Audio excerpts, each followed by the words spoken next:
iPadOS 15.5 Beta 4 just released to all developers yesterday, and I kind of want to walk through some of the differences and changes that did come with this, because Beta 3, that update, was by far the least stable update that I've dealt with in a very long time. So let's talk about what happened with Beta 3 so you guys can avoid all those issues and see if Beta 4 is worth the update. Let's get into it.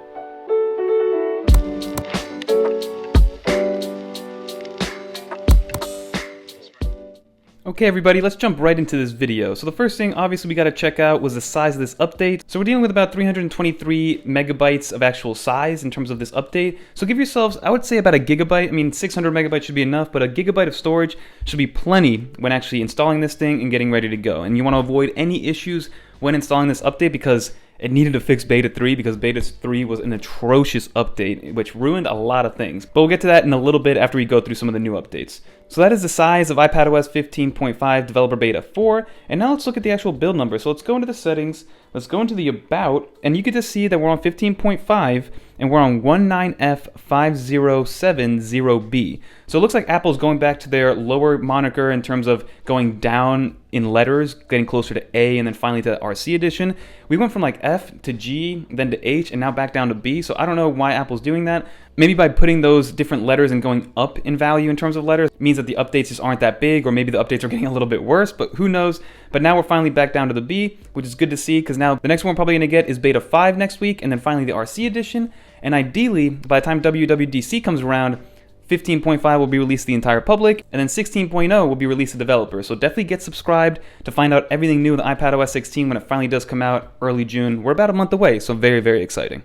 So now let's get into the few things that are actually new with this update. So the first one that we're going to talk about is with AirTags. So you guys can see AirTags have been, awesome. They've been controversial. People don't know if they like them or not, how well they work, but I actually use it to track my dog. But something that came up, there was a new firmware update for enhanced unwanted tracking alert. So basically when you update to 15.5, whether it's on your iPhone or your iPad, it's going to update the firmware on whatever AirTags are connected to your iCloud account.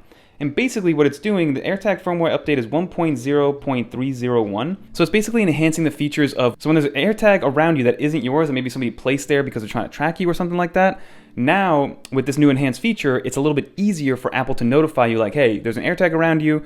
Are you sure it's yours? If it's not yours, get rid of it, right? So that's a new feature that came in. And again, all you need is to have 14.5 installed on either your iPhone or your iPad, and whatever iCloud account is using your AirTags, you'll be good to go. So that's a new enhancement for unwanted detection with the AirTags. And then the only other thing that got an update was the news application. So if we go into the news and you go and see all these new call to actions, you actually see that they're a lot smaller. So you can see it in the News Plus. This call to action to sign up for Apple News is usually much bigger and used to take up the entire screen. So I guess what Apple did was they shrunk it a little bit so people can see what Apple News does feature. And then also on the iOS side, if there is a audible version of the article that you're looking at, if you click on the three dots right here, you can actually preview the audio directly from this homepage, and you don't have to go into the actual article itself to preview it. And that's available with Apple News Plus. So you do need to be an Apple News Plus subscriber, which clearly I am not. But again, that is a new feature that's coming up on iOS and iPadOS in order to preview the audio of an article that does have an audio section for it, or an audible version of it. That is the only real tangible update that came with iPadOS 15.5 Beta 4. But now what I want to talk about is all the issues that persisted with Beta 3. Because Beta 3 ruined everything that the beta program had going for it. I had so many issues with Beta 3 to the point where I got a little bit worried that my LumaFusion files weren't going to be saved over. I was a little bit worried that I was going to have to hard reset my iPad a couple of times. Thank goodness I didn't have to. Just a soft reset brought everything back to life. But the first issue that came up, which was kind of detrimental, was with the Apple Pencil. So the Apple Pencil 2, the connectivity, especially when using it with the Magic Keyboard, it almost didn't recognize the Apple Pencil. So you would have the Apple Pencil kind of sitting on top of the iPad itself, and you guys saw that little charge animation that just popped up every time you connect the Apple Pencil. That would randomly happen in the middle of doing something. So you would just see the little animation pop up, even though the Apple Pencil had been on there for hours before that, and it would not go above 98% charge, which isn't a huge deal, but it's another thing that I noticed with this issue.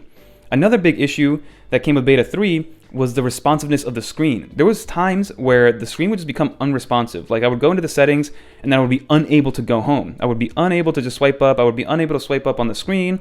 I would be unable to swipe up and to go home even with the Magic Keyboard. So a lot of issues were persisting with the Beta 3 update, and I'm just glad that Beta 4 so far seems to have alleviated those issues. Another big one was LumaFusion just wasn't opening. LumaFusion would get stuck on this screen right here and it wouldn't pop up anything and I wouldn't be able to see what I was doing. So every time I had to edit one of these videos in the last week, I had to soft reset my iPad in order to get LumaFusion to work again. Thank goodness I was still able to get everything done that I needed to, but overall the experience was very, very bad when it came to just overall function of the iPad.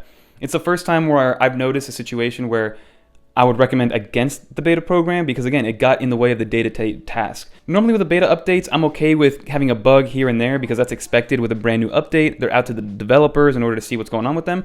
But never at any point until this last beta update did I have issues with actual function, with actual kind of responsiveness of the iPad itself on day-to-day tasks. So again, beta 4 seems to have alleviated all those issues. So now that we have all the new stuff out of the way, let's jump into the settings and talk about battery life. How have we been doing with battery life? Because that's the one thing I will say. With this beta program, overall battery life trends have been creeping up little by little. So if we go into battery, let's see what we're dealing with in terms of the last 10 days. So most of this stuff is going to be with beta 3, but the last 2 days have been with beta 4. But let's go on a day like Monday.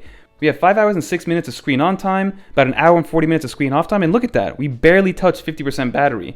Again, there weren't too many task-intensive applications that I was using, so YouTube, an hour and 34 minutes, Affinity Photo took up 24%, the home and lock screen took up 48 minutes, LumaFusion about an hour and 23 minutes, only took up 2%, it was connected to the charger, but again, overall I'm happy with that type of performance, because if I continue with this type of usage with these applications, I can say that I'm going to get 8 to 9 hours of battery life with this update. And then we have a day like, let's say Friday, 2 hours and 17 minutes of screen on time, almost 4 hours of screen off time. And again, I barely touched that 50% battery of usage. So overall, I'm happy with the battery performance.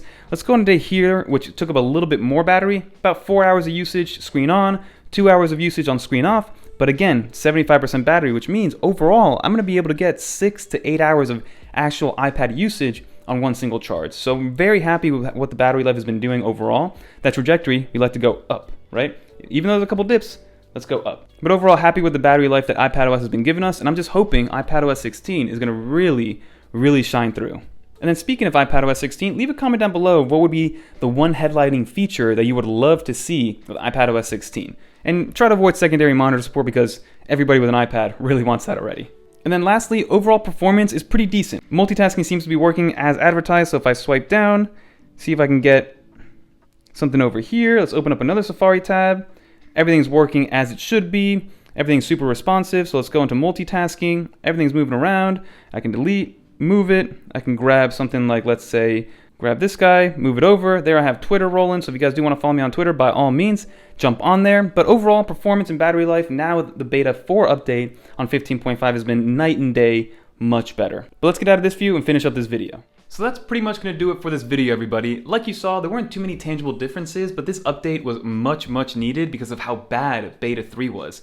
Like you guys saw earlier, things like LumaFusion weren't opening up, everything kept freezing on me, the screen would get unresponsive, there was Apple Pencil 2 connectivity issues, like you couldn't recognize if it was an Apple Pencil or if it was the Magic Keyboard. So it was a lot of wonkiness. And again, this has to be like the least stable beta update on the beta 3 at least that I've ever dealt with. So far with beta 4, after about 24 hours of use, it's been working perfectly fine. Everything has been fixed, thank goodness. But it got really scary because that was the first time where like I opened up LumaFusion to edit a video and I wasn't sure if whatever I was doing was going to still be there and still be saved. So that shed some light on this beta program. For the most part, it's been very good overall, especially over the last 2 years. But this was the first time where I was a little bit scared of this beta 3 update because it was ruining a lot of things that I was doing. And again, like I said, thank goodness beta 4 came out yesterday to get us all updated and ready to go because now everything seems to be extremely stable, all my applications seem to be working perfectly fine, and I haven't dealt with any issues. So at the end of the day, I do recommend it if you guys do want to jump into it, but there aren't too many tangible features that you're going to be getting with 15.5 versus 15.4 with universal control.